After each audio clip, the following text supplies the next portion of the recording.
Nouvel épisode du Blablapod. Aujourd'hui, je voulais parler avec vous du fait de se déplacer à vélo. Et je pense que vous l'entendez déjà au son de ma voix. J'ai envie de râler. Je suis un gros râleur, je sais.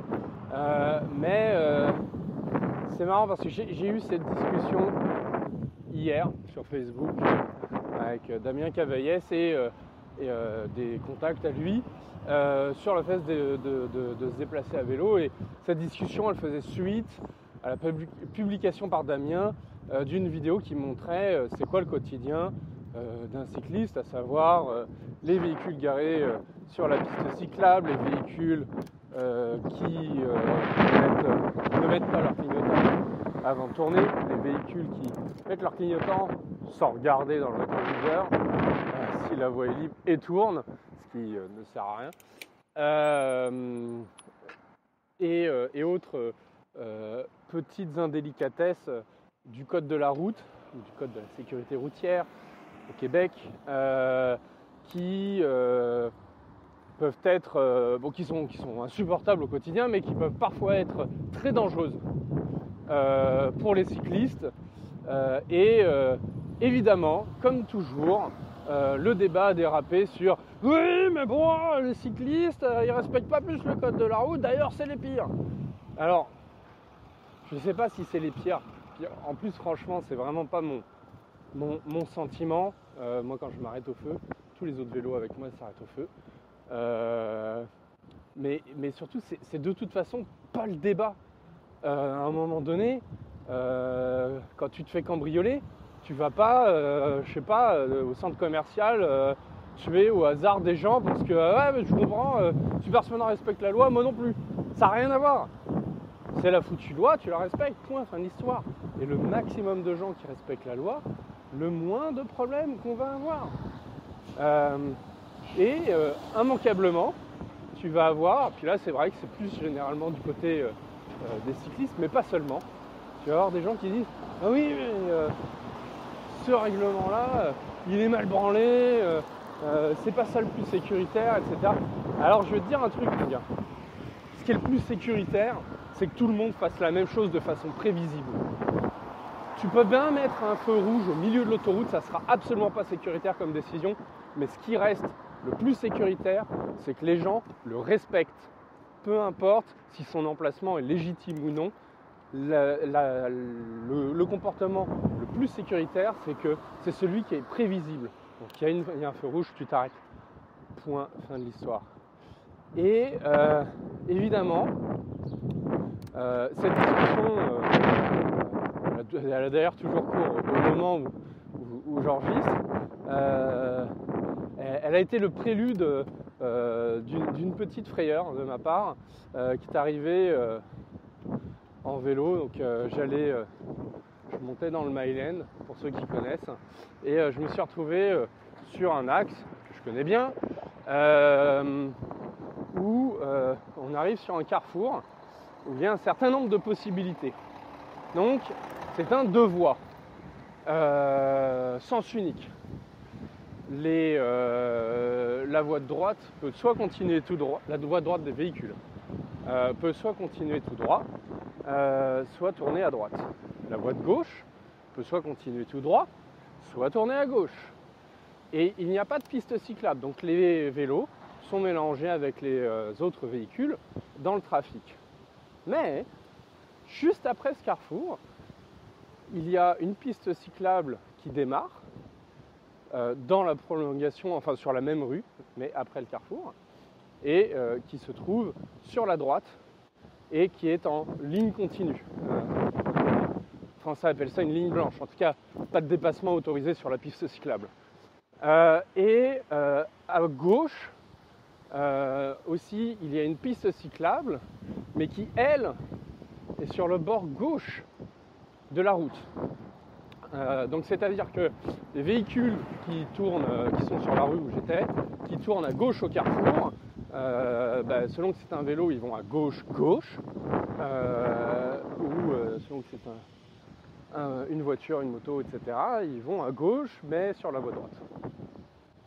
Ok, je sais pas si c'est très clair, n'hésitez pas à faire un dessin. Toujours est-il que, et parce que c'est le truc que j'étais censé faire, après avoir observé la situation par derrière moi, m'être aligné sur la vitesse des véhicules, et ben je me suis déporté sur, et avoir signalé mon changement de direction, je me suis déporté sur la voie de gauche pour pouvoir tourner à gauche. Et une fois à gauche, être sur la voie de gauche, c'est-à-dire la voie cyclable. Truc très simple. Bon, pourquoi c'est important de savoir que la piste cyclable juste après le carrefour, elle est en ligne continue? C'est vrai, je ne l'ai pas précisé.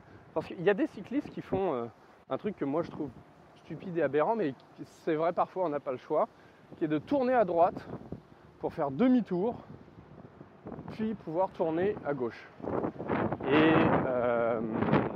là, ce n'était pas possible. Légalement, ce n'est pas possible. J'ai une ligne continue, je ne peux pas la franchir, je ne peux pas faire demi-tour sur cette piste-ci. Là, en tout cas, je n'en ai pas le droit.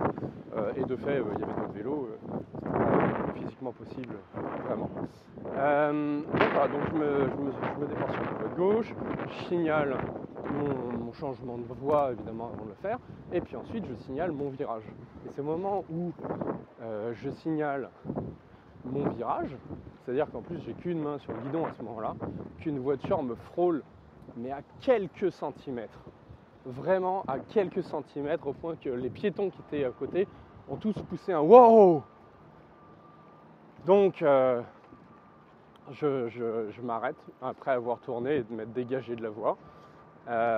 J'observe la situation, puis je considère que je peux le rattraper sans me mettre en danger, ni mettre qui que ce soit d'autre en danger. Je le rattrape et il s'arrête.